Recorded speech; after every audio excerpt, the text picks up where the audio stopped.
Eliona, e lodhur nga debatet e njëpasnjëshme, më në fund shpërthen kur Alba nisërisht ta provokojnë në mes të dhomës së ndenjes. Të gjithë banorët janë të ulur, duke biseduar, kur papritur atmosfera bëhet e nderë. Alba hedh një koment të ashpër ndaj Elionës dhe kjo herë, Eliona nuk rri më në heshtje, ajo ngrihet në këmbë, me fytyrë të tensionuar, dhe i drejtohet Albës me një ton serioz, të lodhur, por të vendosur. Alba, mjaft. Ke kaluar çdo kufi, thot Eliona, duke mos hezituar. Ti ke sjellje që s'janë normale. Duket qartë se ke nevojë të flasësh me dikë që të ndihmojë, sepse kjo sjellja jote ndaj të gjithëve nuk është e shëndetshme.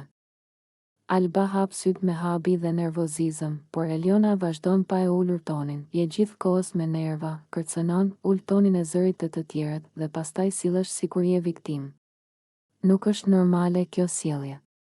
Të duhet me të vërtet ndihmë profesionale, sepse duket qartë që nuk po e menaxhon dot veten. Disa banor ngren vetullat, të habitur nga mënyra e drejtpërdrejtë e Elionës. Disa madje tundin kokën, sepse e din që tensionet mes tyre kanë qenë të larta prej ditësh. Alba, e cila nuk e priste që Eliona të fliste kaq hapur, afrohet me ton të lartë, por Eliona e ndërpret, mos më afro, Alba. Po të flas seriozisht. Sjellja jote po krijon probleme këtu brenda.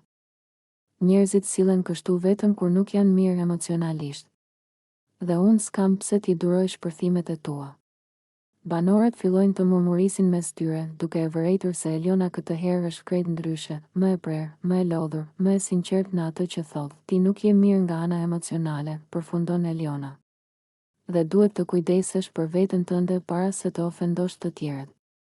Alba mbetet pa fjalë për disa sekonda, ndërsa tensioni në dhomë bëhet kaq i rëndë sa askush nuk guxon të flasë i pari. Banorët vetëm shikojnë nga njëra palë të tjetra, duke e kuptuar se ky debat nuk është thjesht një grindje, por një përplasje e vërtetë që ka qenë duke u ndërtuar. Benita debaton me kushtrimin me një ton të ngritur, duke u dukur se më në fund ka arritur pikën ku nuk mban më brenda asgjë. Ajo i thot hapur se nuk është dhe nuk ka qenë kurrë opsioni i dytë i askujt, e aq më pak i tij. Sipas saj, mënyra si është sjell kushtrimi kohët e fundit e ka bërë të kuptoj se ai nuk ka qenë i sinqert dhe se ajo nuk mund të vazhdojë të pëlqejë dikë që, sipas saj, luan me ndjenjat dhe me situatat brenda shtëpisë. Benita, e irrituar dhe e lënduar njëkohësisht, shprehet se ndjenjat e saj kanë ndryshuar dhe se ajo nuk ka më interes për të, duke e cilësuar kushtrimin si një djalë të keq, dikë që nuk i jep siguri dhe që i duket i paqëndrueshëm në sjellje. Ajo i tregon se nuk don të ndjehet e përdorur apo e vendosur si zgjedhje e dytë dhe se meriton respekt. Nga ana tjetër, kushtrimi mundohet të ruajë qetësinë dhe përpiqet t'i shpjegojë se ajo ka keq interpretuar disa situata, duke i thënë se ai nuk ka dashur asnjëherë ta lëndojë. Ai i afrohet, duke u përpjekur ta bindë se gjërat nuk janë aq të zeza sa ajo po i paraqet dhe se ai thjesht është përfshirë në disa keqkuptime që kanë ndodhur mes tyre dhe banorëve të tjerë. Benita, megjithatë, vazhdon të ndihet të zhgënjur, ndërsa kushtrimi përpiqet t'i japë sqarime dhe të kuptojë pse situata ka dalë kaq jashtë kontrollit. Në shtëpi ndihet një tension i madh. Dhe banorët e tjerë e vërejnë që mes tyre po ndodh diçka serioze, ndërsa debati sa vjen e nxehet më shumë. Benita qëndron në qoshen e oborrit, pak e tensionuar, ndërsa kushtrimi i afrohet me atë buzëqeshjen e tij të zakonshme. Ajo merr një frym të thellë dhe, me një ton pak të prerë, i thot, unë dikur të pëlqeja, po ta them sinqerisht. Por tani, jo më. Kam ndryshuar mendim. Ajo e thot këtë me një lloj krenarie, sikur dëshiron të tregojë se nuk i intereson më si më parë. Por kushtrimi nuk e merr seriozisht dramën e saj. Ai buzëqesh akoma më shumë, i afrohet edhe më pranë, duke e parë drejt në sy me një shprehje të qetë, thuajse lozonjare. Thot ai me një të qeshur të lehtë, po pse jo më? Çfarë ndryshoi? Hajde, pëlqeje prap. S'ka asgjë të keqe. Benita ngrit vetullat, sikur po përpiqet të ruajë seriozitetin e saj, por nga mënyra si i ndritin syt duket që fjalët e kushtrimit e kanë lëkundur pak. Ajo kthen kokën në anë sikur s'do ta tregoj, por qesh lehtë, e pavetdijshme. Jo more, mos u bëj qesharak, thot Benita duke u përpjekur të qëndrojë e ftohtë. Tani nuk më pëlqen më. Ka kaluar ajo punë. Kushtrimi tund kokën ngadalë, si të donte ta ngacmonte edhe më shumë. Mua më duket që nuk ka kaluar aq shumë sa thua, i thot ai. Nuk je aq e bindur sa po përpiqesh të dukesh. Benita e shikon sikur do të thotë diçka për të mbrojtur, por fjalët nuk i dalin. Ajo bën sikur largohet. Pastaj kthehet prapë dhe i hedh një vështrim të shpejtë, të cilin përpiqet ta fshehë. Kushtrimi qesh përsëri, i kënaqur që arriti ta trazoj, dhe atmosfera mes tyre mbetet e çuditshme, një përzierje mes shakaje, simpatie dhe fjalëve të pathëna që asnjëri s'po i pranon plotësisht.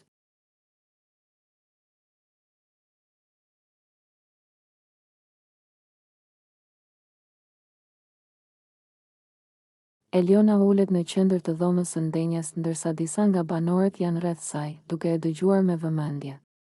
Ajo duket e qetë, por nga toni i zërit kuptohet se është e lodhur nga situatat e fundit.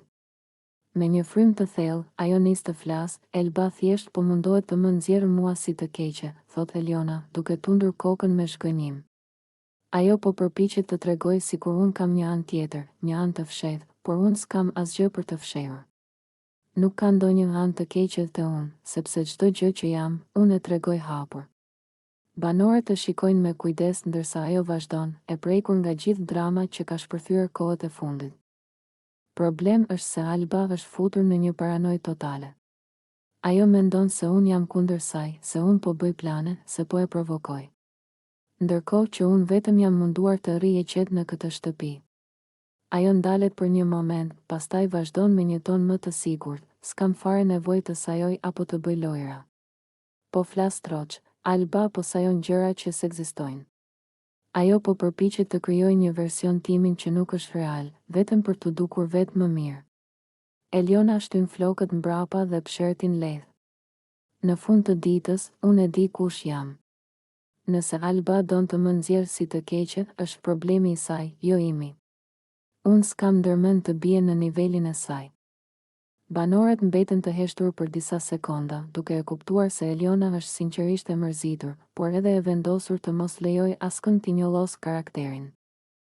Alba i afrohet Elionës me nerva të dukshme, zëri i saj i ngritur dëgjohet në gjithë dhomën.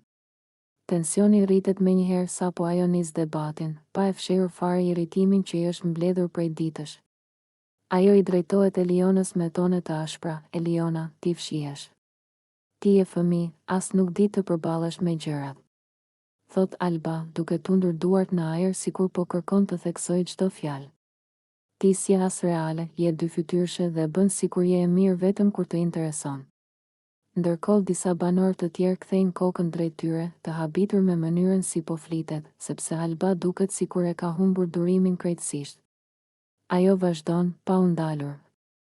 Mos u bëj si e pafajshme, se unë e njoh llojin tënd. Po mendon se mund të më mashtrosh me këtë fytyrën tënde të butë? Jo, jo. Unë do ta nxjerr fytyrën tënde të vërtet përpara të gjithëve.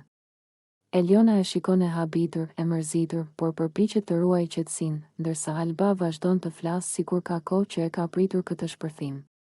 Ajo nuk ndalet as kur banorët i kërkojnë të ulë zërin. Alba e përfundon fjalinë e saj me një ton sfidues, duke i bërë të qartë se ajo beson se Eliona nuk është as pak ajo që paraqet. Atmosfera rëndohet dhe të gjithë presin të shohin nëse Eliona do t'i përgjigjet, apo do të largohet për të shmangur një përplasje edhe më të madhe. Linda ul në divan me banorët e tjerë dhe nisi të fliste me një qetësi të rrallë, sikur më në fund po hapte zemrën për një temë që e kishte mbajtur për vete. Ajo ngriti supet lehtë dhe tha me një buzëqeshje të vogël, po ta them sinqerisht. Kam menduar shpesh se çfarë lloj mashkulli do të ishte ideal për mua. Dua dikë të fortë, të sigurt te vetja, por edhe të sjellshëm. Dikë që di të mbrojë, di të qesh dhe di të jetë i pranishëm. Dhe po, mendoj se Edi do të ishte shumë afër idesë time të mashkullit ideal. Banorët e tjerë e shikuan me habi, sepse Linda zakonisht nuk i shprehte hapur këto gjëra. Ajo vazhdoi, duke buzëqeshur sikur po e analizon me kujdes. Edi ka atë lloj energjie që më pëlqen. Ka vetë besim, por nuk është i frikshëm. Ka humor, por di edhe kur të jetë serioz. Edhe pse ne kemi pasur debatet tona këtu brenda, e shoh që karakteri i tij është i fortë. Jam e bindur që unë dhe ai do të shkonim shumë mirë bashkë, nëse do t'i jepnim vetes mundësinë të njiheshim më thellë. Ajo mbështeti bërylin në jastëk dhe vazhdoi më me qetësi, nuk po them që jam e dashuruar apo diçka e tillë. Por po flas për përputhshmëri. Dhe po, mendoj se Edi ka shumë nga cilësitë që unë kërkoj tek një mashkull. Ai është energjik, i drejtë për drejtë dhe nuk friksohet të thotë mendimin e tij. Këto i vlerësoj shumë. Banorët nisën të shkëmbenin shikime mes vete, disa të buzëqeshur, disa të habitur. Disa madje e ngacmuan lindën me batuta të lehta, ndërsa ajo thjesht qeshi dhe ngriti duart sikur të thoshte, po, e thash. Dhe nuk e mohoj. Atmosfera u bë e gjallë dhe e ngrohtë, ndërsa Linda vazhdoi të shpjegonte se pse shitet tek Edi Dik me të cilin mund të kishte një marrëdhënie të mirë, duke e bërë të qartë se kjo ishte vetëm një reflektim i sinqert dhe jo një deklaratë romantike. Toni qëndron përballë Bias, i emocionuar dhe paksa i tensionuar, si dikush që po mban brenda fjalë që prej kohësh ka dashur t'i thotë. Ai merr frym thellë, duke mbledhur kurajon dhe më në fund afrohet drejt saj. Syt i shkëlqejnë dhe në fytyrën e tij shihet qartë se ai nuk po e përjeton këtë moment si lojë apo improvizim, Bia. Duhet ta them, fillon ai me zë të butë. Unë kam ndjenja për ty, të kam parë çdo ditë, kam folur me ty, kam qeshur me ty dhe e kam kuptuar që jam duke rënë në dashuri me ty, nuk dua ta fshem më. Bia hap sytë e habitur, e kapur ngrohtë në befasi nga deklarata e tij. Toni afrohet edhe më shumë dhe papritur e përqafon fort. Me një përqafim të sinqert, të ngrohtë, që nuk ka asgjë artificiale. Duket qartë se ai po shpreh atë që ka mbajtur brenda prej ditësh. Bia, pas disa sekondash, i kthen përqafimin. Ajo buzëqesh dhe i vendos dorën mbi shpatull, duke e parë drejtë në sy. Toni, edhe unë kam ndjenja për ty, i thot me një ton të qetë, por të mbushur me emocion. Ndoshta nuk e kam thënë hapur, por e kam ndjerë. Dhe nuk dua të shmang asgjë. Banorët që janë afër e vërejnë momentin, por nuk ndërhyjnë, disa thjesht buzëqeshin duke vënë re se ky është një nga ato momente të rralla kur dy njerëz hapen pa frikë. Toni e mban Bias edhe pak në krah, ndërsa thot me zë të ulët, duke mos e hequr shikimin prej saj, nuk më intereson çfarë thon të tjerët. Dua të jemi sinqert, dua të jem pranë teje. Bia tund kokën lehtë, duke buzëqeshur me atë buzëqeshjen e saj që zakonisht e jep vetëm kur ndihet e sigurt dhe e kuptuar. Atmosfera mes tyre bëhet e qetë, por e ngrohtë, dhe është e dukshme se të dy po e përjetojnë këtë moment me ndjenjë të ndërsjellë. Duket qartë që Toni e pranon hapur pëlqimin e tij, dhe Bia nuk e refuzon, përkundrazi, ajo e kthen ndjenjën. Një lidhje e re duket se po formohet mes tyre, me sinqeritet dhe afërsi që nuk mund të fshihet më. Kushtrimi i afrohet Elionës me një buzëqeshje të butë dhe një shikim që tregon qartë admirimin e tij. Ai e sheh për disa sekonda dhe pastaj vendos të flasë, duke zgjedhur fjalët me kujdes, por gjithmonë duke i dhënë vëmendje asaj. Eliona, duhet të ta them. Trupi yt është fantastik, thot ai me një ton të ngrohtë dhe pak të ngacmuar. Forma jote është e bukur dhe e shikoj me kënaqësi çdo herë që afrohesh. Nuk është vetëm pamja, por edhe mënyra si qëndron, si lëviz, ka diçka tek ti që tërheq vëmendjen. Eliona qesh lehtësisht dhe tund kokën, duke e bërë të qartë që nuk do të marrë seriozisht fjalët e tij. Ajo e di që kushtrimi po mundohet të krijojë një moment të veçantë dhe ndjen një farë kënaqësie nga komplimentet. Por nuk duket se ka ndonjë ndjesi romantike për të, po kushtrimi, i thot ajo me një buzëqeshje ironike, po e di që po përpiqesh të më tallësh, apo jo? Nuk është se unë po marrë seriozisht gjithë këto komplimente. Ai qesh, pak i hutuar, por duket se nuk do të dorëzohet. Jo, nuk po të tallë, thot ai duke e parë seriozisht, unë po e them me sinqeritet. Ti e meriton të dëgjosh këtë. Nuk është për të tallur apo për lojë, thjesht. Më pëlqen shumë si dukesh. Banorët e tjerë që ndodhen aty afër e shikojnë këtë ndërveprim me kuriozitet, disa qeshin, disa shikojnë me habi, duke e kuptuar tensionin dhe lojën e ndjenjave që po zhvillohet mes tyre.